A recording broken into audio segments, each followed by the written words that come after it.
민수기 12장 1절 2절 말씀.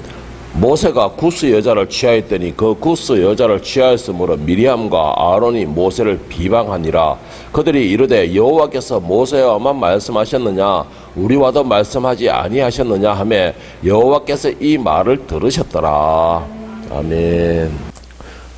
오늘 본문 말씀은 민수기 12장 1절 2절 말씀으로 질서와 권위를 세우시는 하나님이라는 말씀을 가지고 오늘 질서와 권위에 대해서 정말해서 다시 말해서 체계를 중요시 여기고 체계를 세워야 된다라는 그 말씀을 한번 나눠보고자 합니다. 뭐 아까 했던 말인데 우리 교회에서 이거는 그 이단들이 많이 생기고 이단들이 그 한없이 퍼지고 있고 청년들이고 어린 사람일수록 이단들은 더 잘 빠져요. 보편적으로 보니까는 그 이유는 오늘 이 자리에 있는 우리들이 문제가 더 심각하다고 봐야 됩니다. 왜? 그들에게 본이 되지 못했다라는 것이죠. 그리고 또 우리는 그것을 위해서 기도하지 못했다라는 것입니다. 그래서 우리가 먼저 회개할 수 있는 그런 믿음을 가졌으면 좋겠습니다. 그래서 제가 수차례 말씀드렸죠. 나라에서 이단들이 자꾸 생겨나오고 무당들이 자꾸 생겨나오고 그 반대로 그것을 뭘 증명하느냐? 그만큼 우리 교회에서 기도가 떨어졌다라는 것이고 그만큼 영권이 약해졌다라는 걸 의미합니다. 영권이 강해지고 기도의 힘이 강해지면 무당들이나 이단들이 거의 많이 사라져요. 힘을 못 쓰더라는 것이죠. 그거는 제가 지금까지 50년을 넘게 그 60년 가까이 신앙생활을 해오면서 본 결과입니다. 그러니까 지금 현재 우리나라는 지금 한마디로 말해서 개판이에요. 개판. 그거는 결국은 오늘 주여 주여 하고 부르는 우리들의 책임도 크다라는 것을 우리는 꼭 알아야 됩니다. 그래서 오늘도 여러분들에게 분명히 말씀드리고 싶은 거, 교회에서 기도하고 교회에서 하나님을 부르짖어야 되지 교회에서 엉뚱한 생각을 한다면은 그것은 곧 나로 하여금 사단의 먹잇감으로 주는 것밖에 안 되는 것입니다. 여러분 교회든 어디든 간에 모든 것이 다 체계가 잡혀 있습니다. 질서가 있다라는 것이죠. 그 질서도 곧 하나님이 세우신 것입니다. 어떤 단체에 대해서 생기게 되면은 그 단체에는 리더라는 것이 생기게 되죠. 그리고 또한 그 리더를 보필하는 사람도 있게 되고, 그리고 또한 그 밑으로는 또 그 단체를 이끌기 위한 일을 하는 사람들도 있습니다. 이와 같이 교회도 똑같습니다.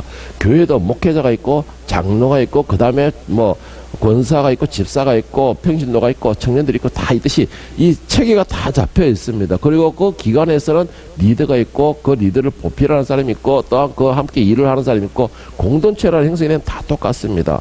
그런데 여러분 그 모든 것이 뭔지 아세요? 바로 체계라는 겁니다. 체계라는 거예요. 이 체계가 흔들리게 되면 그 뿌리 자체가 다 흔들리게 되고 결국은 그 집단은 형성할 수가 없는 겁니다. 처음에 제가 말한 건 우리 교회의 책임이 크다. 바로 이 체계가 다 무너져 버렸어요. 우리 교회에서도. 질서가 다 흐트러졌다라는 것이죠. 그래서 오늘날에 많은 이단들이 더 우리 교회를 얕잡아보고 잡아먹으려고 그러고 그런 식으로 하고 있는데, 여러분 하나님께서는 누구보다도 세상에 누구보다도 무엇보다도 체계와 질서를 중요시 여기는 분입니다. 그 증거가 뭔지 아십니까? 그 증거는 하나님이 창조하신 우주 만물들이 하나님이 정해놓으신 그 정한 길대로만 그 시간대로만 정확하게 움직이고 있다라는 것으로 봐서 하나님이 질서를 얼마나 중요시 여기는 분인가라는 걸 알 수가 있는데, 고린도서 14장 33절에 40절에 보면은 바울 사도도 하나님께서 질서를 얼마나 중요시 여기는가라는 걸 말씀하기를 뭐라 했느냐, 33절과 40절을 보면 하나님은 무질서의 하나님이 아니시요 오직 화평의 하나님이시니라. 모든 성도가 교회에서 함과 같이, 그리고 40절에 나가면 모든 것을 품위 있게 하고 질서 있게 하라. 하나님께서 이 모든 걸 창조하시고 정확하게 움직이게 하는 것, 정말해서 질서를 세우신 것입니다. 그리고 거기에 맞는 체계를 세우셨어요. 하나님이 명령하신 대로 거기에 맞게끔 다 움직이게끔. 그와 같이 교회에도 똑같습니다. 여러분 사회에서 집단 회사나 어디든 집단이 똑같듯이 교회에서도 똑같습니다. 하나님께서는 질서를 세우셨어요. 아무리 잘나고 똑똑한 장로가 세워진다 해도 그 말을 들어야 될 사람은 목사의 말을 들어야 되는 거예요. 그것이 하나님의 질서고 체계라는 것이죠. 예를 들어서 여러분 군대가 있죠.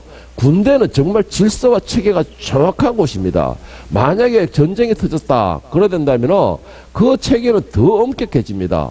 만약에 부하가 상관이 좀 모자란다 해가지고 뭐 때에 그 시기에 맞지 않는 또는 뭐 이 앞뒤 모르는 그런 무분별한 명령을 내렸거나 또한 뭐 내렸고 그리고 또 때로는 뭐 이 자기보다 부하보다 나이가 어린 상관이 그 사람의 명령을 내렸다.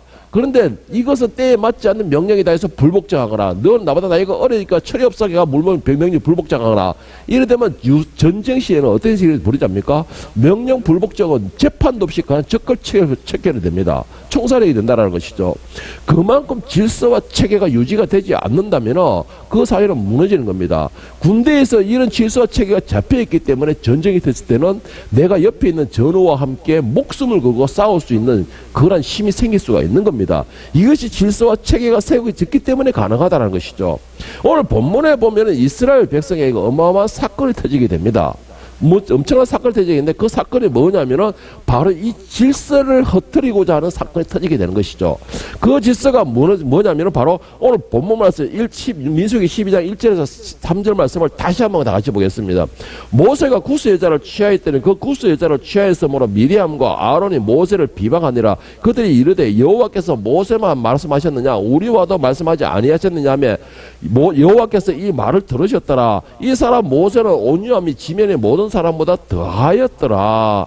이 내용이 무슨 말이냐 하면은요, 지금 모세가 구스 여자, 정말 에도피아예요. 에도피아 여인을 데리고 와서 자기의 부인으로 삼았습니다.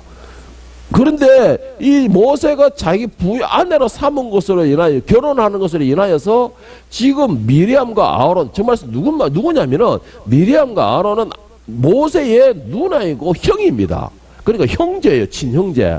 친형제가 모세를 대해서 이방인과 결혼했다고 해서 대적을 하는 관계예요. 지금 이제 대적을 하는 상황에 있는 것입니다. 여러분, 그런데 이 미리암과 아론이 상식적으로 생각할 때 동생이 결혼을 하는데 왜 그걸로 대적을 했을까요? 그 이후로 혹시나 이게 또 모세가 십보라 자기 아내가 있는데 또 후처를 드렸나 이런 생각할 수 있을 건데 기록이 없으면 그건 알 수가 없지만 학자들이 여러 자료들을 토대로 해서 결론 내린 게 이 모세가 구스 여자와 결혼할 당시에는 십보라는 이미 죽고 없다라고 결론을 내렸다는 것이죠. 그렇다고 하면 홀로 살고 있는 겁니다. 홀로 살고 있는 동생을 봤을 때 재혼하는 거 보면은 형제들 어떻게 돼요? 춤을 추면서 환영해주고 오히려 더 축하해줘야 정상이잖아요. 그런데 중요한 거는 다른 사람도 아니고 그리고 백성들도 아니고 모세의 형제들이 이 재혼하는 모세 동생을 보고서 대적을 하는 겁니다. 결혼하는 거 보고. 그렇다면은 이방인하고 결혼했다고 그러는 건가? 모세가? 여러분, 이 하나님께서는 이스라엘 백성들이 이방인과의 혼인하는 것을 아주 엄격하게 금하고 계십니다. 신명기 7장 2절에서 5절을 보면 하나님께서 이방인과의 혼인의 관계에 대해서 명령하시니 뭐라 했냐? 너희 하나님 여호와께서 그들을 너에게 주어 넘겨 너에게 치게 하시려니 너에게 치게 하시려니 그때에 너는 그들을 진멸할 것이니라. 그들과 어떤 언약도 하지 말 것이요 그들을 불쌍히 여기지도 말 것이며 또 그들과 혼인하지도 말지니 너의 딸을 그들의 아들에게 주지 말 것이며 그들의 딸들도 너의 며느리로 삼지 말 것은 그가 너의 아들을 유혹하여 그가 여호와를 떠나고 다른 신들을 섬기게 함으로 여호와께서 너에게 진노하셔 갑자기 너희를 멸하실 것임이니라. 자, 그러면 모세 형제인 미리암과 아론이 모세가 하나님께서 금하신 그 이방인과 결혼했다고 이렇게까지 대적을 했을까요? 실제로 이 이방인과의 이 결혼은 하나님께서 엄하게 하셨고 그리고 이방인과의 결혼한 결과가 어마어마한 결과가 나왔던 것이 민수기 25장 1절에서 8절에 보면 나옵니다. 민수기 25장 1절에서 8절에 보면은 백성들 가운데서 많은 사람들이 이방인과 결혼을 하게 돼요. 이방인과 결혼을 하면서 또 한 사람이 그 이방 여인을 데리고 와가지고 그 자기들이 있는 그 막사에서 같이 살게 됩니다. 이것을 보고서 하나님 진노하시고는 그곳에 이스라엘 그 진영에다가 그 전염병을 터뜨리게 돼요. 그리고 엄청나게 많은 사람이 죽게 됩니다. 그 가운데서 레위인 한 명이 들어가서 그 이방인과 그 이스라엘 그 혼연한 그 사람을 죽였을 때에 그 전염병이 끊어지고 거쳤다라고 할 정도로 이방인과의 혼인은 아주 하나님 엄격하게 금하고 있습니다. 자, 그렇다면은 이 미리암과 아론이 진짜 이방인과의 결혼을 염려해가지고 동생인 모세에게 그렇게까지 대적을 했을까? 그리고 또한 모세는 이스라엘의 지도자로서 모범이 되어야 되고, 또한 그들에게서 이끌어야 될 사람으로서 절대로 해가지고 율법을 더 지키는 그런 모범이 되어야 되는데, 그래서 이 사람들이 제적을 했을까? 우리가 모든 생각에 그런 생각할 수 있습니다. 저도 그런 생각을 했었어요. 아, 이래서 그랬는가? 그런데 말씀을 준비하면서 가만히 뜯어보니까는 그것이 아니었다라는 것입니다. 그것은 하나의 핑계였다라는 것이죠. 이 지금 현재 미리암과 아론은 하나님께서 정하신 혼례의 율법을 어김으로 인하여서 모세를 대적하는 것이 아니라는 증거가 뭐냐면은, 성경에는 이방인과 결혼한 사람들이 많이 있습니다. 그것도 12지파 중에서 지도자들이 이방인과 결혼한 사람이 많이 있어요. 그 대표적인 인물이 뭡니까? 여리고성을 침범했을 때 가장 중요한 사람이 누구였죠? 창기 라합이 있었어요. 기생 라합. 라합은 그 이방인이고 더군다나 기생임에도 그가 탈출해서 유다 족속과 결혼을 하게 됩니다. 정말해서 무슨 말이냐? 예수님의 조상이 되어버려요. 육신으로는. 그리고 또 한 사람이 있죠. 누구예요? 바로 그 룻이라는 사람이에요. 룻이라는 사람. 룻은 누가 했죠? 보아스와 결혼을 했어요. 보아스와 결혼했는데 이 룻도 이방인이에요. 이방인. 그런데 이 룻의 혈통에서 누가 나오죠? 예수님입니다. 다윗이 나옵니다. 다윗. 룻은 다윗의 할머니가 돼요. 할머니가. 룻은 다윗의 할머니가 되고, 그리고 그 혈통에서 예수님 나와요. 그런 말은 그렇게 따진다면은 하나님께서 지금 현재 이방인과의 결혼해서 무조건 절대적으로 반대하시는 것이 아니라는 증거가 되는 거예요. 그 말은 그런 결이 아니라는 것입니다. 그 말은 무슨 말이에요? 지금 미리암과 아론이 모세라 해서 네가 이방인과 결혼했기 때문에 내가 대적한다. 이거는 핑계밖에 되지 않는다는 거예요.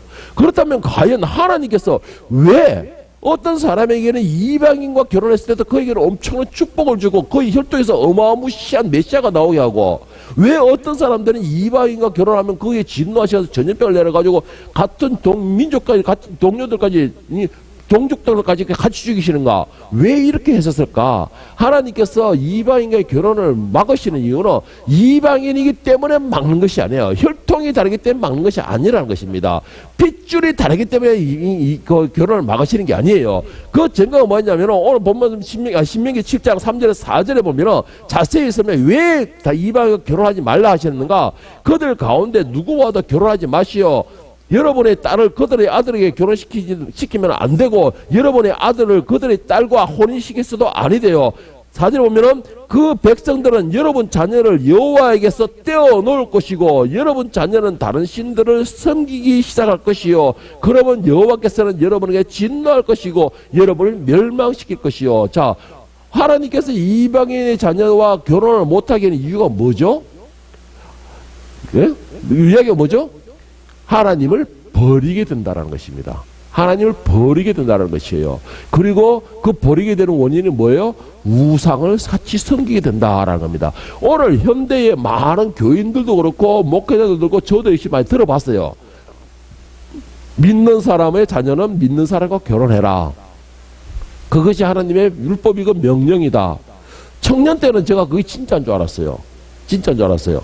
그래서 저는 어떻게 생각하세요? 저는 웃기가 있네. 나는 안 믿는 사람과 결혼할 거야. 안 믿는 사람과 결혼해가지고 그 사람 교회를 끌고 가면은 내가 전도한 것밖에 되는데, 그러면 하나님께 감사해야 되는데, 사실 제가 이 빌딱 성경을 닮아가지고 그렇게 했어요. 그런데 오늘 본문 말씀으로 볼 때에 믿는 사람은 무조건 믿는 사람과 결혼해야 된다. 이것은 하나님의 명령이고 율법이다. 아니라 착각한 거예요. 하나님께서 그것을 막으신 이유는 뭐예요? 네가 하나님을 버릴까?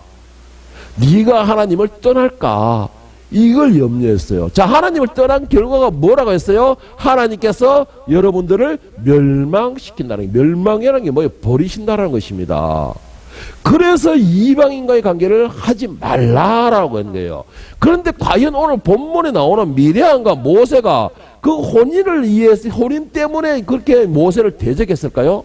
네가 이방인과 결혼했기 때문에 난 대적하고 막는 것이다. 왜? 나는 이 예언자로서, 모세는 또 대제사장으로서, 그래서 나는 그 자격으로 너를 막는다. 과연 그랬을까요? 제가 생각할 때 여러분, 저는 이 말씀을 보고서 미리암과 이 모세, 아론의 이 행위에 대해서 저는 이런 결론을 내렸어요.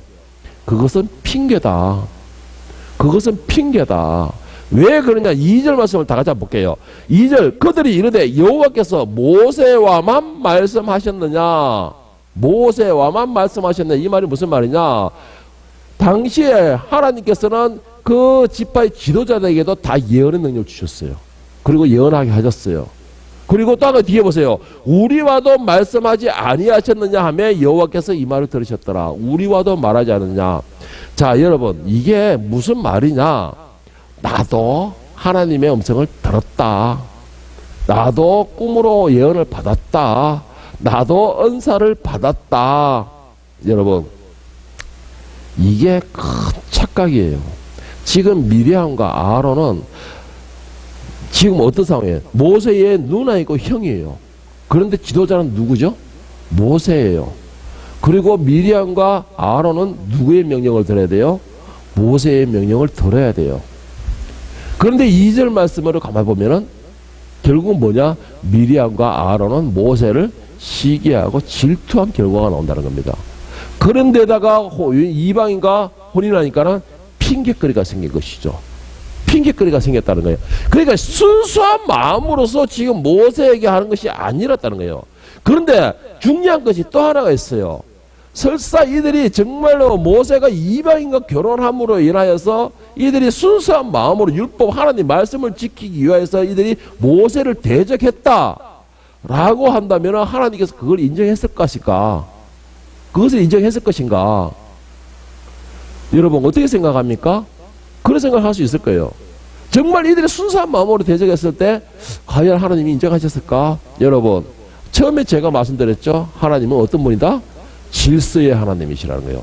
체계를 세우신 분도 하나님이시라는 겁니다. 제가 개인적으로 생각할 때 절대 그거는 인정하지 않는다라는 것입니다. 왜?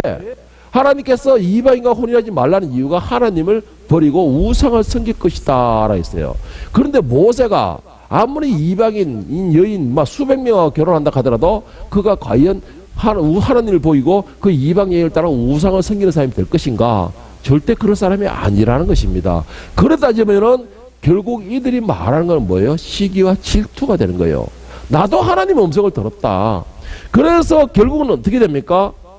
하나님께서 중재에 나서게 돼요. 여러분 이게 지금 모세 이 경우야 미리암과 아론의 경우만은 아니에요. 오늘 현대 교회도 이런 현상이 엄청 많이 벌어집니다. 여러분 안수 받는 게 누군지 아세요? 교회에서 오늘 현대에서 목사님이 안수 받아요. 그 다음 누구 받는 줄 아세요? 장로님이 안수 받아요. 그 다음 누가 받는 줄 아세요? 안수집사도 안수 받아요. 노예에서.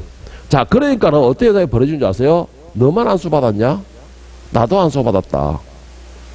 그런데 왜 너만 강대상에 서고 왜 너만 말씀을 전하고 왜 너만 우리를 명령하고 왜 네가 모든 걸 주관하고 왜 너만 성도들에게 섬김을 받느냐?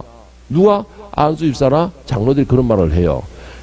제가 여러분 생각할 때는 너무 민감하게 이거 너무 과대하게 이게 말하는 거 아니냐라고 말할 수 있지만 여러분 이거 어느 시골교회에 실제로 있었던 일입니다. 실제로 있었던 일이에요. 어떤 일이 있었냐? 장로님이 그 시골교회 전도사님 개척을 했어요.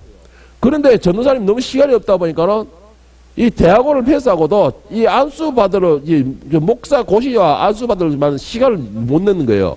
그래서 이 시간이 쭉 끌어가는데 성도가 너무 불어나다 보니까는 장로를 세웠어요. 전도사님이 장로를 세운 거예요. 그러니까는 장로가 안수를 받고서 그 다음 얼마 후에 뭐라고 말했냐, 이 전도사님한테. 전도사님은 안수를 안 받았으니까 강대에서 말씀만 전하시고 나는 안수를 받았으니까 축도는 내가 하겠습니다. 이런 거예요. 여러분, 이거는 있을 수가 없는 일이에요. 이거는 체계가, 질서가 완전히 무너지는 현상입니다. 여러분, 이게 오늘 지금 모세와 미리암만이, 아론과 미리암만이 지금 이제 이런 현상이 벌어진 게 아니고 오늘 현대 교회에도 똑같습니다. 자, 이렇게 미리암과 아론이 모세를 대적하는데 모세가 과연 어떻게 했을까요? 너희가 감히 하나님 세운 지도자를 대상에, 여러분 오늘 3절 말씀해 보세요. 모세의 반응이 나오는데 이 사람 모세는 온유함이 지면의 모든 사람보다 더하더라. 그냥 참고 인내하며 그들을 그냥 봤다라는 거예요. 자, 모세가 참고 인내하고 그들의 모든 것에 대해서 침묵하고 있으니까 하나님께서 그때 일을 하시게 됩니다. 중재하게 되는 거예요. 오늘 본문 말씀을 한번 볼게요. 민수기 12장 6절 8절 말씀을 현대인 성경을 보면 여호와께서 이렇게 말씀하셨다. 내가 하는 말을 잘 들어라. 예언자에게는 내가 환상으로 나를 나타내며 꿈으로 말하지만 내 종 모세와는 그렇게 하지 않는다. 그는 내 집에 충성스러운 종이므로 내가 그와 말할 때는 직접 대면하여 분명하게 말하고 모호한 말로 하지 않는다. 내 종 모세는 내 모습까지 보는 자인데 하나님 모습을 봤죠. 시내산에서 모세는 하나님 모습을 봤어요. 하나님 뵙기를 원하나이다 할 때 하나님께서 말씀하시기 너희가 내 얼굴을 보지 못하되 내 뒷모습을 보려 하나님을 봤어요. 그리고 모세는 계명을 받을 때 어떻게 했어요? 그냥 뭐 감동을 해서 받았어요? 아니에요. 하나님과 직접 대화를 나누면서 하나님께 직접 계명을 쓰셨어요. 그렇게 받은 거예요. 자, 그런데 너희가 어떻게 두려운 줄 모르고 감히 그를 비난하느냐. 여러분, 오늘 모세가 참고 인내하고 그 모든 것을 그냥 침묵하고 있으니까 하나님께서 지금 말씀하시는 것이고 하나님께서 지금 모세를 책망하시는 장면이 나오는 겁니다. 여러분, 하나님이 세우신 종을 대적하는 것은 하나님을 대적하는 것입니다.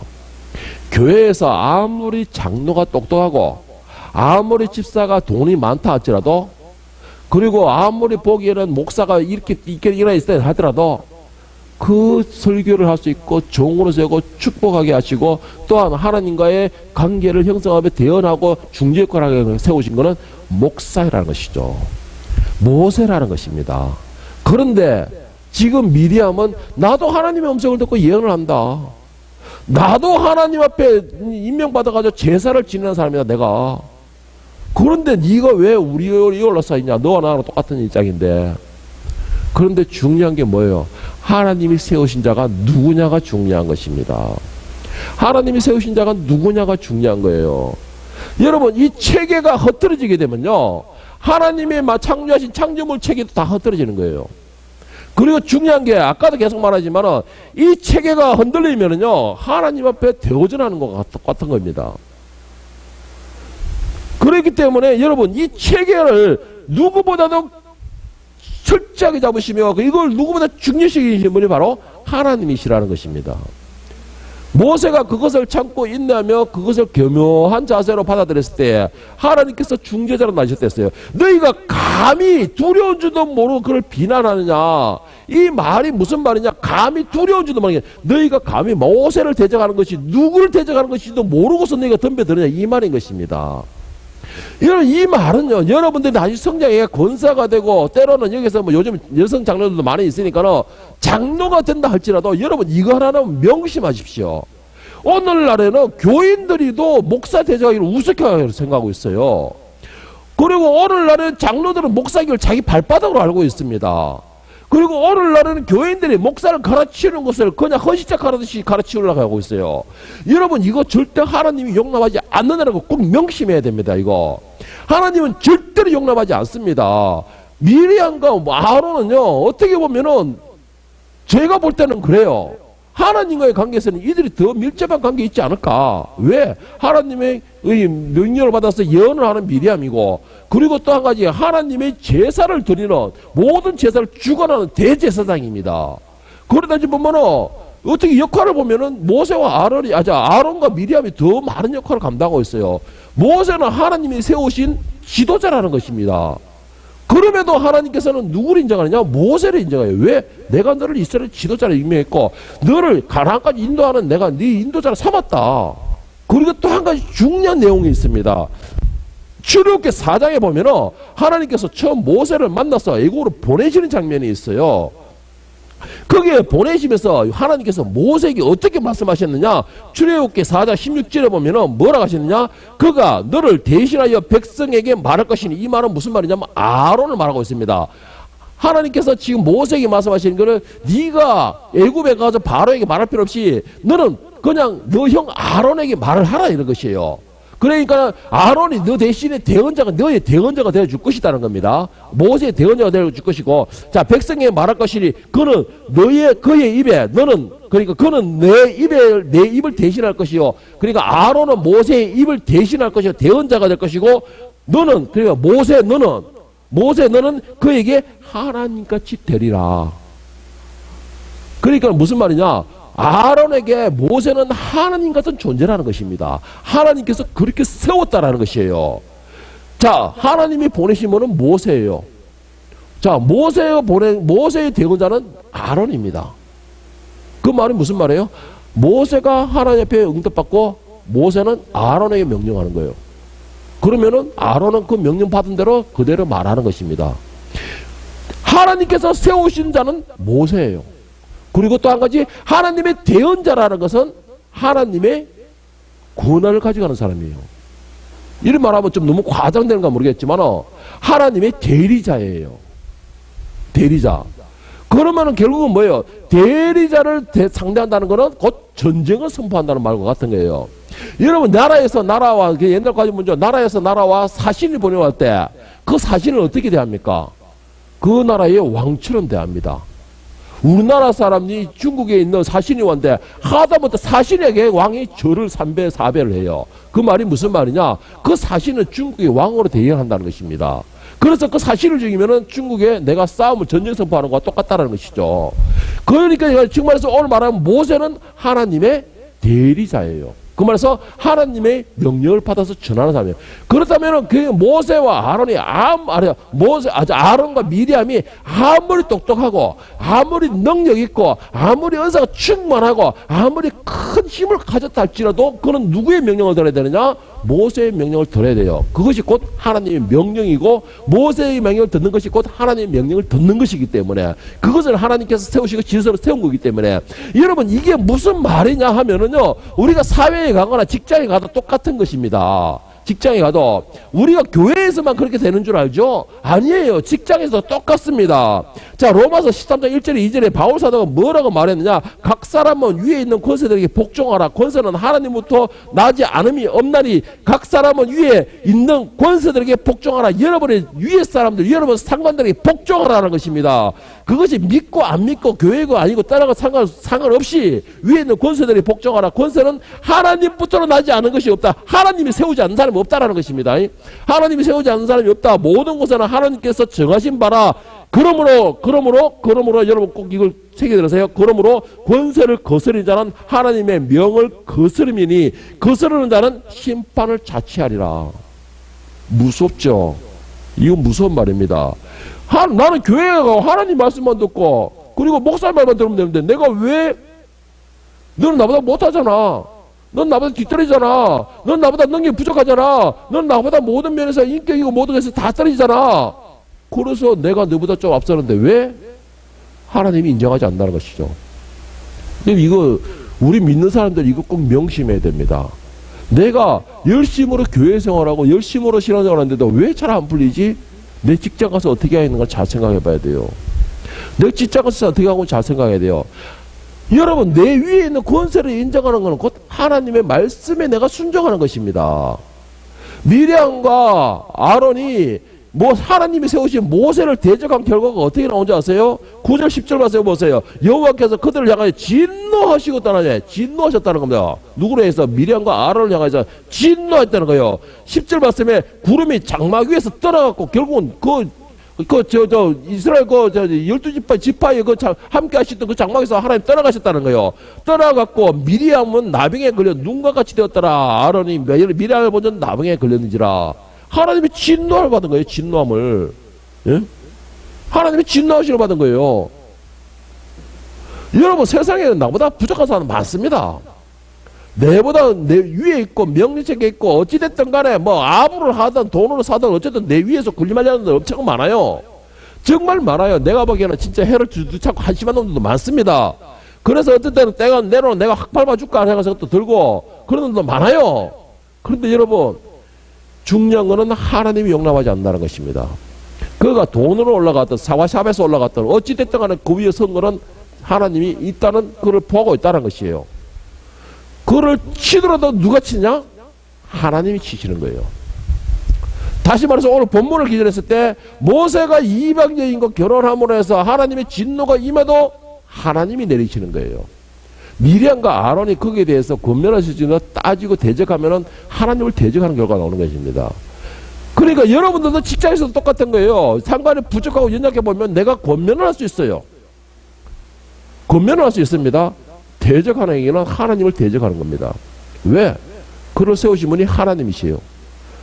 그거보다 또 반대로 이야기하면은 그곳으로 보내신 분이, 나를 보내신 분이 하나님이시라는 겁니다. 거기에서 순종을 훈련하시라는 것이죠.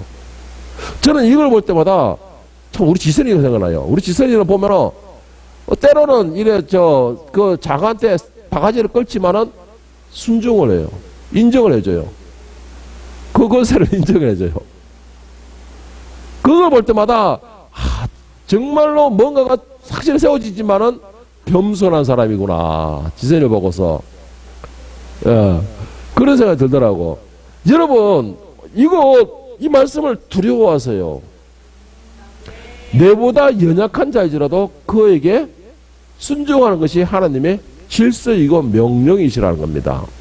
오늘 이 자리에 있는 여러분들, 하나님께서 내가 그것을 보내가지고 그 한 공간에 같이 있다고 그 사람이 지고 있는 무게도 같은 짐이라 생각하면 안 된다는 것입니다.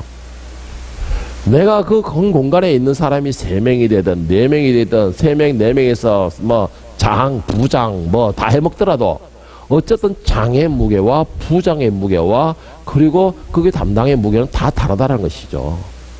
아무리 장이 부족하더라도 하나님께서는 내리신 그 무게의 짐은 다 다르다는 것입니다.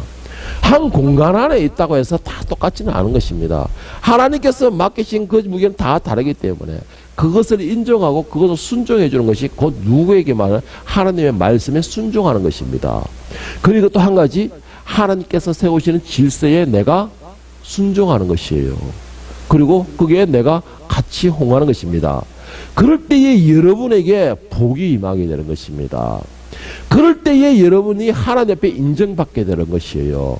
그럴 때에 여러분을 통해서 예수의 향기가 뿌려지는 것입니다. 여러분 어려운 것이 아니에요. 하나님이 세우신 그 질서에 내가 순종하세요. 그것을 순종하지 않고 내보다 못났으니까 내보다 어리니까 대적해보세요. 그 하나님께서 나를 대적해 내가 세운 자, 하나님께서 뭐라 해서 자문서에 악한 나도 그때에 따라 쓸 날이 있다고 했어요. 하나님께서 악한 자들도 쓰임에 따라 쓰기 위해서 만들었다 했습니다. 내보다 부족하고 연약하고 그들 믿지 않는지라도 내 위에 세우신 것은 나를 위해서 쓰기 위해서 세우셨다는 것이죠. 그것이 하나님의 뜻입니다. 그러면 우리는 어떻게 돼요? 주여, 주의 자녀이니 주님의 제자이니 주님의 것이오니 뜻대로 하시옵소서. 이 믿음 신앙 고백이 될 때에 그래 너는 역시 내 제자구나. 하나님께서 말씀이 그래 역시 너는 내 자식 내 새끼구나. 그래서 내가 너를 위해서 이 땅에 정말 아름답고 화려한 것을 준비해놨다. 끝까지 견디고 인내하고 달려서 결국 내가 준비한 이것을 취하거라. 이게 하나님의 말씀입니다. 여러분에게 부탁드리겠습니다. 하나님께서 세우신 그 질서와 권위에 순종하시길 바랍니다. 그러므로 해서 하나님 앞에 인정받으시고 또 여러분들이 생각지도 못한 큰 은혜와 복을 여러분의 것으로 취하기를 예수님의 이름으로 간절히 축복합니다.